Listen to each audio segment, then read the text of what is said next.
Hello YouTube, back once again with my film reviews. Sorry I haven't done one of these in a while, but I was sick these past few weeks and dealing with a lot of personal stuff, and that's why this is a review of a film from a few weeks ago instead of a current film, that being the, well, now not new, but semi-new horror movie, The Gift. Ooh. And, yeah, let's talk about it. Well, the premise of this movie, it's about a new couple that move into, I think, a town in California, I think that's what they said, a new town in California, and or maybe wrong, some other place. And the couple is played by Jason Bateman and Rebecca Hall. And one day when they're in town, a man named Gordo, played by the film's director and writer Joel Edgerton, approaches them and approaches Jason Bateman, saying that he knew him, which Jason Bateman does remember. And at first, he comes off as just kind of awkwardly sincere guy, but as things go on, things definitely get a lot more creepy and unpleasant, and a lot more murky gray. And yeah, that's the rest of the movie. Let's go over the good, the bad of this movie. The good, let me first say this: the performances of this movie are great, from all three main actors of this movie. Jason Bateman, mainly a comedy man. I think he's a great comedian, Jason Bateman. I never see him try to do anything outside comedy. Let me say, he did a great job. He is deadpan serious through the entirety of this movie, and you never want to laugh at him once. It's not like he's just like, it's never like he's trying to crack a joke and it sucks. And sorry, what's my camera unfocusing? Sorry about that. But like I said, Jason Bateman, it never feels like he's ever trying to crack a joke in this movie. He's failing. No, he plays it so serious, and he is super effective, just being sometimes a completely despicable human being. I'll get to that later. And I can only describe his character as, imagine the character Michael Bluth, a character I love, imagine Michael Bluth, but you sucked out all the charm and likability and all the funny lines, and instead of having him surrounded by really awful people, so you can kind of understand why he's so awful to them, he's surrounded by actually pretty decent human beings, so he comes off even more terrible. So, and there's no one like, there's no one like his son that shows how much he does care about nice people. No, he is just an awful human being from beginning to end. He just comes off as awful, and he just does such a great job at just being sometimes completely despicable in this movie, and also being pretty creepy, and he did a great job, Jason Bateman. I'd love to see him do more serious work after this, so good job, Jason Bateman. Joel Edgerton as the stalker of the film Gordo. Joel Edgerton, I haven't seen him in much besides this. Let me just say, well, one, for a writing and directing debut, this was a great first effort all around. I mean, and he was such a creepy stalker. Like, it's honestly a performance, I would say, that up there, like, with, like, Anthony Perkins from Psycho, before you realize how he was, like, completely insane. Like, because I always said, like, what the clever, because, well, I saw Psycho, I knew, like, the plot twist that he's insane, but, like, I always said, it's so creepy. I found Norman Bates the scariest during, like, before Jet Li got murdered, because before that, I just loved seeing, just when he was having the conversations with her, you just never knew, is this guy really creepy or just being really awkwardly sincere? Like, because that's basically Joel Edgerton's character. Like, he is, you just always feel like there's something off about him, but you don't know, is this guy like a completely insane psychopath, or is he just a really awkwardly sincere and kind guy? Like,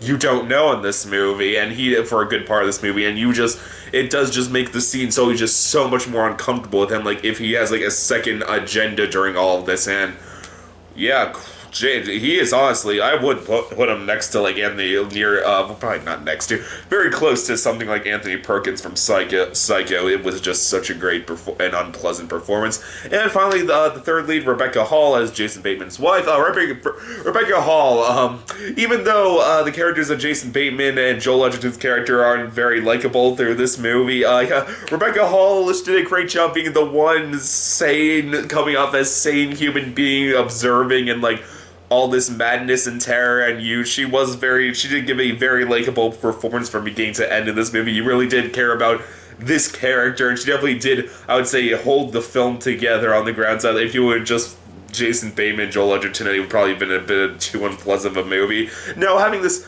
very nice, very charming woman, like, and like I said, Rebecca Hall did do a great acting job, and she is essentially the main character of this movie. as the main character just did. It made it like, you did care and you were legitimately terrified of what this person's fate was gonna be, and you were just like, oh, please don't let anything bad happen to her, because she was so likable from beginning to end. So acting from all three leads was so great from beginning to end. Great jobs all across the board. That what was also good. The cinematography in this movie was freaking amazing.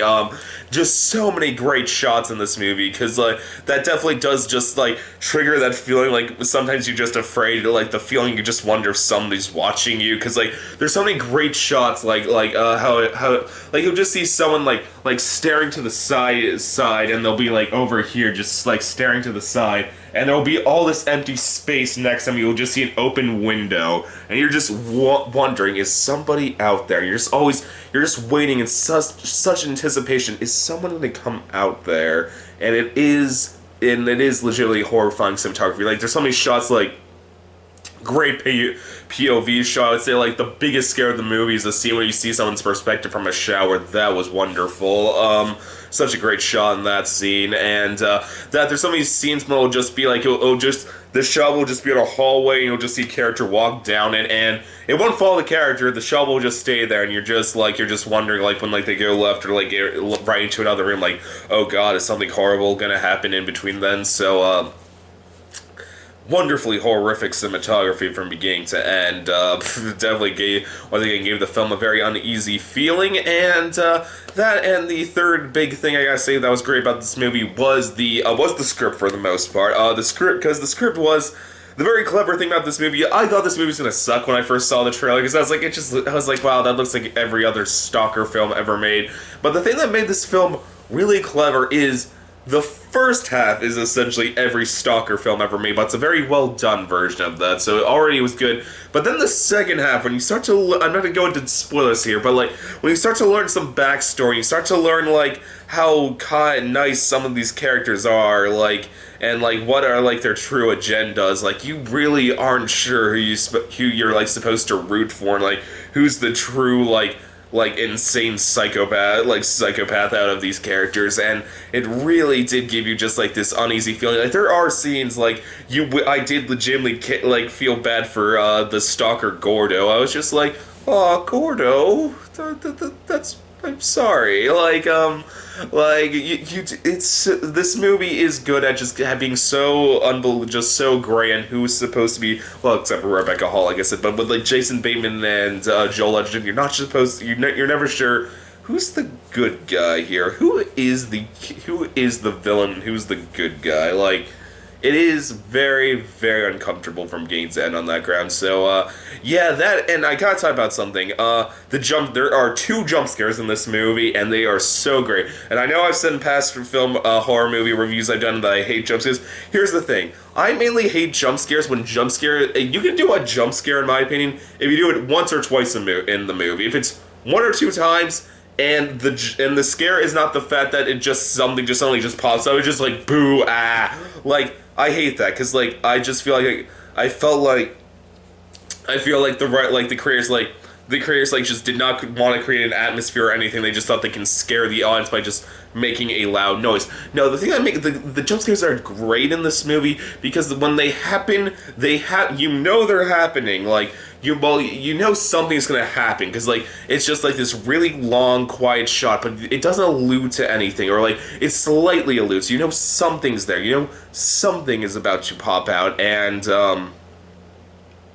because of that, it leads to such a great uncomfortable atmosphere that when like the big like bang jump scare happens, like it does catch you off guard. Because like I said, there's only 2 in this movie, so you're never going like, you're never afraid of the loud noise. You are afraid of the legitimate scare. You didn't even really need the orchestra sting. Like, just like the appearance of the thing is just really horrifying. Because like I said, this movie does a great job at just like tapping into that feeling. Like, is somebody watching me right now? So, yeah, that was great jump scares, great unpleasant atmosphere, and, yeah, so, yeah, all of that was really great. So what did I not like about this movie?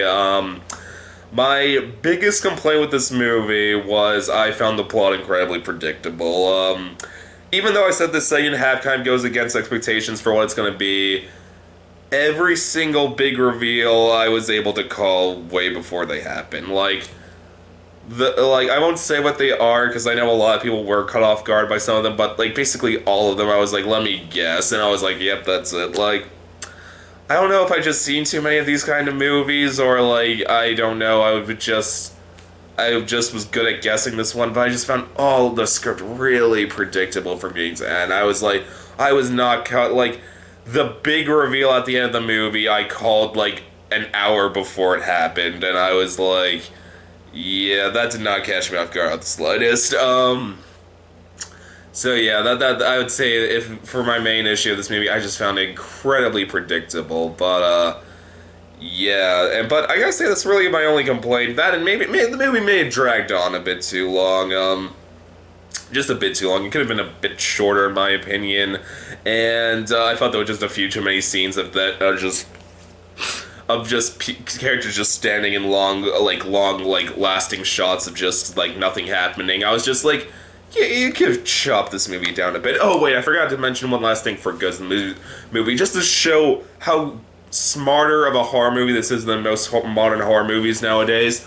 Like, there's so many great, because I think this was released by the same company that released The Gallows this year, which I did not like. And like if you want more on that, just watch my review on it. But like to show like what a smart horror movie this was compared to like The Gallows, like when every single jump scare like was just like they would just anytime something show up they would put the loud orchestra bang. There's like so many times like a character will just show up and like it's like kind of like a creepy way, like they're just standing outside the window, but there's no loud orchestra bang. The camera just shows that there's a person there, and that is really creepy and effective. And the film knew it didn't need the loud orchestra bang, and it, like I said, it did help the two big jump scares because when that happened, you were caught off guard. So yeah, but so like I said though, positives: acting, cinematography, script was really well done.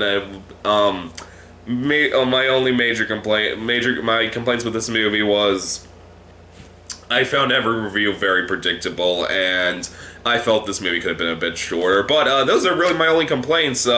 For a final score, I'm giving The Gift a very solid 3.5 out of 5. Great, just like I said, great directorial and writing debut. I think this was I think that it's both is debut of those two things for Joel Edgerton.